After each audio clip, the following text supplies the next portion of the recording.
Hello दोस्तों, कहानी की शुरुआत होती है और हम देखते हैं कि खून की बरसात हो रही होती है। नीचे खड़ा इंसान ऊपर खड़े इंसान को कहता है कि सेनपाई उसे खत्म कर दो, अगर तुमने ये नहीं किया तो तुम्हें मरते दम तक पछतावा रहेगा। जिस पर वो कहता है कि हरगिज़ नहीं सैमी, डरे अब बहुत हुआ। वो कहता है कि मैं जानता हूँ कि मैं जो कर रहा हूँ वही सही है। फिर हमें एक कहानी सुनाई जाती है। बहुत वक्त पहले ओनी नाम का एक राक्षस जन्म लेता है जिसका बस एक मकसद है, इंसानों का खात्मा। और इस मकसद को हासिल करने के लिए अपने रास्ते में आने वाली हर चीज़ को वो तबाह कर देता है। लेकिन एक इंसान जो उसे चुनौती देता है और यहाँ से शुरुआत होती है मोमोटारो और ओनी की लड़ाई की। कहानी आधुनिक वक्त में आती है। हम देखते हैं कि दीवार पे बंदूकों के प्लास्टिक मॉडल्स होते हैं और एक लड़का फ़ोन पे बात कर रहा होता है और वो एक और बंदूक का प्लास्टिक मॉडल बना रहा होता है। तभी उसका बाप दरवाज़ा खोल देता है और उसके सर पे एक लगाता है। वो कहता है कि तुम्हें निष्कासित कर दिया, इसका क्या मतलब है, ज़रा तसल्ली से समझाओ मुझे। जिस पर वो कहता है कि सब कुछ बकवास है। जिस पर उसका बाप उसे फिर से मारने जाता है लेकिन वो बच जाता है। उसका बाप कहता है कि क्या मतलब ये सब कुछ बकवास है, तुम अपने बाप से बात कर रहे हो। वो कहता है कि ये समझना थोड़ा मुश्किल है। जिसके ऊपर उसका बाप कहता है कि तुम्हारे कहने का मतलब क्या है और ये बताओ कितनी सारी बंदूकों के प्लास्टिक मॉडल्स यहाँ पर क्या कर रहे हैं, ये शराब खाना है, बंदूक खाना नहीं, समझे। जिसके ऊपर वो कहता है कि मैं जानता हूँ। वो कहता है कि बूढ़े इंसान, मैं तो बस आपके धंधे को बढ़ाना चाहता हूँ। जिस पर वो कहता है कि अपनी ज़बान संभाल के बात करो। वो कहता है कि क्या ज़ुबान संभाल के बात करूँ, ये जगह बहुत ही ज़्यादा खस्ता हाल में है, क्या आप देख नहीं पा रहे। उसके पिता कहते हैं कि कौन ये बातें कर रहा है जिसे अभी अभी निष्कासित कर दिया गया है। वो कहता है कि बड़ा होकर मैं कभी भी आपके जैसा बाप नहीं बनूंगा, अच्छा है कि हमारा खून एक नहीं है। वो कहता है कि अपनी ज़बान संभाल के बात करो। लेकिन तभी वहाँ पर फ़ोन आ जाता है। वो उठाता है उस फ़ोन को और उस पर कहता है कि अच्छा आपको बियर चाहिए, वो भी होम डिलीवरी, मैं अभी लेकर आता हूँ। वो फ़ोन को रख देता है और कहता है कि बेवकूफ़ बच्चा। फिर गाड़ी लेकर वो डिलीवरी के लिए चला जाता है। उसका सौतेला बेटा ऊपर से उसे देखता है और कहता है कि काश मुझे कोई अमीर आदमी उठा लेता सिवाय इसके। फिर वो प्लास्टिक की बंदूक से निशाना लगाता है लेकिन पीछे एक बहुत बड़ा धमाका हो जाता है। वो कहता है कि क्या हुआ। हम देखते हैं कि उस धुएं में से एक सांपनुमा चीज़ निकल के उसके पैरों से लिपट के उसे नीचे गिरा देती है और तभी धुएं में से एक बंदा बाहर निकल के आता है। वो कहता है तुम्हारा नाम है शिकी इचिनोसेकियो। लेकिन तभी उसके बाबा आकर उसको ठोक देते हैं और उसे कहते हैं कि अंदर आ जाओ। वो कहता है कि ये सब कुछ हो क्या रहा है बूढ़े इंसान। जिसके ऊपर उसका बाप कहता है कि अंदर आ जाओ। फिर वो उसे लेकर गाड़ी भगाने लगता है। उसका बाप कहता है कि अब हमें यहाँ से भागना होगा। जिसके ऊपर शिकी कहता है कि हम यहाँ से क्यों भागेंगे, वो इंसान तो मर चुका है। वो कहता है कि वो इंसान नहीं मर सकता इतनी आसानी से। जिसके ऊपर शिकी कहता है लेकिन वो मुझे मारने आया था। उसका बाप कहता है कि शिकी अब तुम्हें सच्चाई बताने का वक्त आ चुका है, तुम्हारे अंदर ओनी का खून है और वो इंसान और कोई नहीं मोमोटारो का वंशज है। जिस पर शिकी कहता है कि ये मजाक का वक्त नहीं है। उसका बाप कहता है कि मैं मजाक नहीं कर रहा। तभी हम देखते हैं कि वो काली चीज़ गाड़ी के ऊपर भी आ जाती है धीरे धीरे। जिसके ऊपर वो कहता है कि बहुत देर हो चुकी है और फिर वो गाड़ी को एक फैक्ट्री के आगे लाकर रोक देता है और उसमें से उतर जाते हैं वो दोनों, लेकिन गाड़ी तबाह हो जाती है। उसका बाप देखता है कि शिकी वहाँ पर नहीं होता। फिर वो उसे इधर उधर देखने लगता है और वो देखता है कि वो काली चीज़ फैक्ट्री के अंदर जा रही होती है। वो भी उसके पीछे फैक्ट्री के अंदर आ जाता है। हम देखते हैं कि शिकी को उस काली चीज़ ने मकड़ी के जाले में लटका के रखा होता है। वो इंसान उसके सामने आ जाता है और कहता है कि तुम्हारे अंदर जो ओनी का खून है वो तुम्हें बार बार उकसाएगा इंसानियत को ख़त्म करने के लिए, और मोमोटारो का वंशज होने के नाते मेरा यह फ़र्ज़ है कि मैं उसे रोकूं।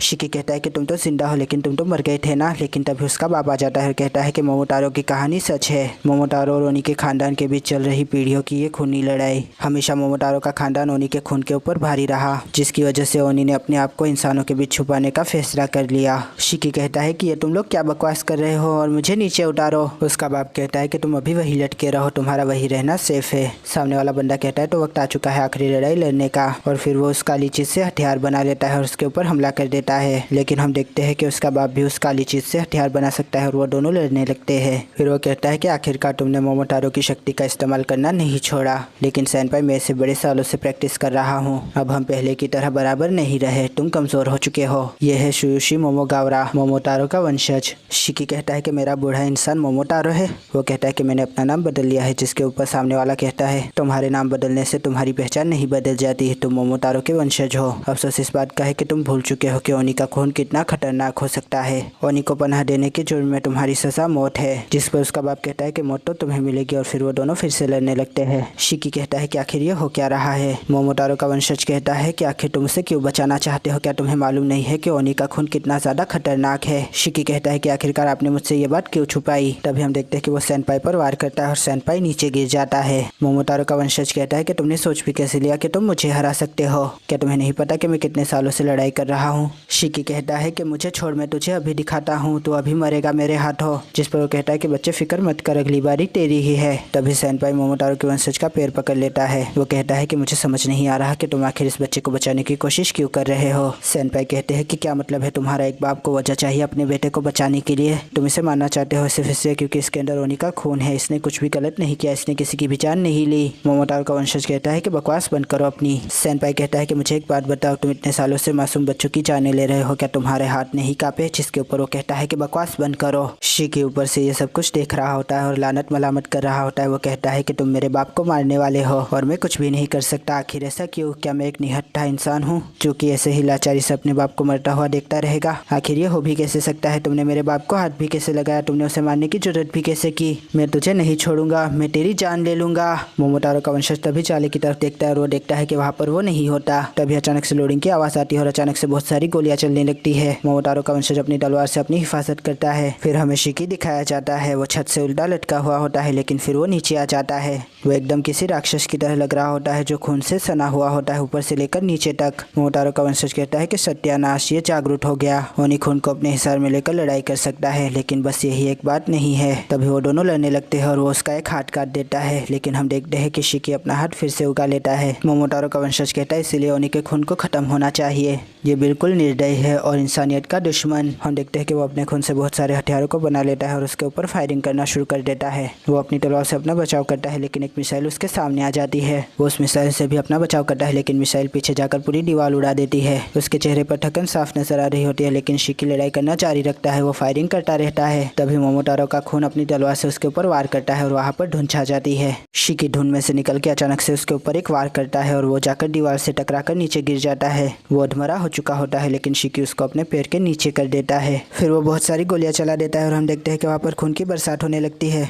तभी हम देखते हैं कि शिकी ने मोमोतारो के वंशज को नहीं मारा होता बल्कि वो तो उससे कहीं दूर होता है। मोमोतारो का वंशज उठ जाता है और कहता है कि तुम क्या पागल हो चुके हो? तभी ओनी का सारा खून शिकी के बदन से नीचे गिरने लगता है। शिकी अपने हाथों को देखता है और कहता है कि ये क्या हो रहा है, ये सब कुछ क्या हुआ, मुझे कुछ भी याद क्यों नहीं आ रहा? मोमोतारो का वंशज कहता है कि वही बकवास, सब कुछ भूल जाना, कुछ भी याद ना रहना, तड़पना चिल्लाना, तुम्हारे अंदर दर्द भरा हुआ है लेकिन तुम्हारे मरते ही सारा दर्द गायब हो जाएगा, यही तुम्हारी किस्मत है, हर ओनी को मरना है। और फिर वो उसके ऊपर वार कर देता है लेकिन हम देखते हैं कि बीच में उसके बाबा आ जाते हैं। मोमोतारो का वंशज कहता है कि ये सब कुछ देखने के बाद भी तुम्हारी आंखें नहीं खुली सेनपाई। उसे अपना बेटा याद आता है। वो कहता है बाबा। पीछे शिकी चिल्लाता है बाबा। तभी उसका बाप कहता है कि क्या तुम नहीं देख पा रहे कि इसने कुछ भी गलत नहीं किया? हम देखते हैं कि बाहर लोग बात कर रहे होते हैं कि यहाँ पर कोई धमाका हुआ था। ये सब देखकर मोमोतारो का वंशज वहाँ से चला जाता है, जिसके ऊपर शिकी कहता है कि रुक जाओ, तुम कहाँ जा रहे हो? उसका बाप कर रहा के नीचे गिरने लगता है लेकिन वो उसे संभाल लेता है। उसका बाप कहता है कि मुझे माफ करना, मैंने तुम्हें बहुत सारी बातें नहीं बताई, तुम्हारे दिमाग में अभी बहुत सारा कंफ्यूजन होगा। वो कहता है कि बात मत करे, मैं एम्बुलेंस को बुलाता हूँ, आप जल्द ही ठीक हो जाएंगे। उसका बाप कहता है कि तुम्हारे अंदर ओनी का खून था और मेरे ही लोग तुम्हें मारना चाहते थे, लेकिन एक बात याद रखना, अब मैं ज्यादा तुम्हारी हिफाजत नहीं कर सकता, तुमने अपनी हिफाजत खुद ही करनी है। मोमोतारो के वंशजों से और ओनी के खून से अपनी हिफाजत करना ताकि तुम आज़ाद रह सको। हमेशा ये याद रखना कि कोई भी तुम्हारी खुशी तुमसे ना छीनने पाए, बस मुझे ये वादा करो। मर्दों वाली बात, जिसके ऊपर वो कहता है कि बकवास बंद करो अपनी, मैं तुम्हें अभी लेकर चलता हूँ अस्पताल, तुम ठीक हो जाओगे, मैं तुम्हें ऐसे नहीं मरने दूंगा। जिस पर उसका बाप खुश हो जाता है। वो कहता है कितना अच्छा रहेगा नहीं जब मोमोतारो और ओनी एक दूसरे के साथ हाथ से हाथ मिलाकर इस तरह से चलेंगे। और बस फिर वो गिर जाता है वहीं पे। शिकी कहता है कि बूढ़े इंसान मुझे माफ कर देना, मैंने तुमसे कहा कि मैं तुम्हारा खून नहीं हूँ, बल्कि सच्चाई तो यह है कि मैं तुम्हारा ही बेटा हूँ। एक और बार मुझे कहो बेवकूफ। बूढ़े इंसान, बाबा कुछ तो कहिए। फिर वो रोने लगता है। एक पल के लिए वहाँ पर शांति सी छा जाती है और तभी पीछे से आवाज आती है। लगता है इस जगह पे बहुत कुछ आया हो चुका है। जिसके ऊपर वो पीछे घूमता है लेकिन वो बंदा उसके पीछे मारकर उसे बेहोश कर देता है और कहता है बड़ी आसानी से अपनी कमजोरी दिखा दी, -पॉइंट। हमें कुछ मम्मी की तरह चीजें दिखाई जाती है। पहली आवाज कहती है कि समदारी ने बहुत बड़ी गलती कर दी। दूसरी आवाज कहती है कि वो जो भी करता है वो अपनी मर्जी से नहीं करता। तीसरा कहता है कि लानत है, हर मोमोतारो का बीच गुजरते वक्त के साथ कमजोर होता जा रहा है। चौथी आवाज लड़की की होती है। वो कहती है कि समझने वाली बात यह है कि हम ओनी के खून को इस तरह से इंसानों के बीच घूमने दे या नहीं। पहली आवाज कहती है कि सीखने की बात यह है कि वो ओनी उन्हीं के गंदे खून इंसानों के बीच अभी भी घूम रहे हैं। दूसरी आवाज़ कहती है कि हमें उन्हीं के बच्चों को ख़त्म करना होगा जो इंसानी सभ्यता में छुपे हुए हैं, इससे पहले कि वो अपनी ताकतों को उजागर कर ले। तीसरी आवाज़ कहती है कि हमें उन्हीं के ऊपर से नकाब हटाना होगा और उन्हें ढूंढना होगा। चौथी लड़की की आवाज़ कहती है और उन्हें ख़त्म करना होगा हमेशा के लिए। एक लड़की फ़ोन पे बात करती है कि तुम्हारा स्वागत है नेटो। नेटो उस तरफ से कहता है कि कोई बात थी प्रिंसिपल। प्रिंसिपल कहती है कि मैंने सुना है कि तुम्हारे पास कुछ नए विद्यार्थी आए हैं। न्यूटो कहता है आप किसके बारे में बात कर रही है। प्रिंसिपल कहती है कि चलो मुझसे मत छुपाओ, हम दोनों सालों से एक दूसरे के साथ काम कर रहे हैं, तो अब मुझे बताओ कि तुम वहाँ से कब आओगे। क्या कुछ अलग हुआ था या फिर वही बम बम भैम भैम। वो कहता है कि मुझे लगता है आप कुछ ज़्यादा ही उजलत दिखा रही है। प्रिंसिपल कहते हैं कि हाँ बिल्कुल, लेकिन मुझे तुम्हारी आवाज़ में उत्साह सुनाई दे रहा है। वो कहता है कि मुझे लगता है आपको अपने कानों को चेक करवाना चाहिए। प्रिंसिपल कहते हैं कि तुम तो बहुत ही निर्दय और बहुत ही ख़राब निकले, लेकिन कोई बात नहीं, एक बात याद रखना कि उसे कुछ भी नहीं होना चाहिए। जब तक वो खुद की हिफाजत करने लायक नहीं हो जाता तब तक तुम उसकी हिफाजत करोगे। हमने इनको जमा करने में दिहाइयों का वक्त लगाया है और फिर हमें कुछ होने के खूनों की झलक दिखाई जाती है। प्रिंसिपल कहते हैं कि तुमने एक और को ढूंढ लिया है क्यों। वो कहता है कि हाँ मुझे मिल गया है, लेकिन मुझे लगता है कि इस पे बस वक्त की बर्बादी होने वाली है। इसने खुद को बेकार साबित करके दिखाया है मैम। और यहाँ पर यह एपिसोड खत्म हो जाता है। आशा करता हूँ दोस्तों आपको ये रिव्यू पसंद आएगा। अगर पसंद आया तो लाइक कीजिए, शेयर कीजिए, सब्सक्राइब कीजिए। ज़्यादा पसंद आया हो तो कमेंट भी कीजिए। दोस्तों थैंक यू, खुदा हाफिज़, अपना ध्यान रखेगा, फिर मिलेंगे। Thank you.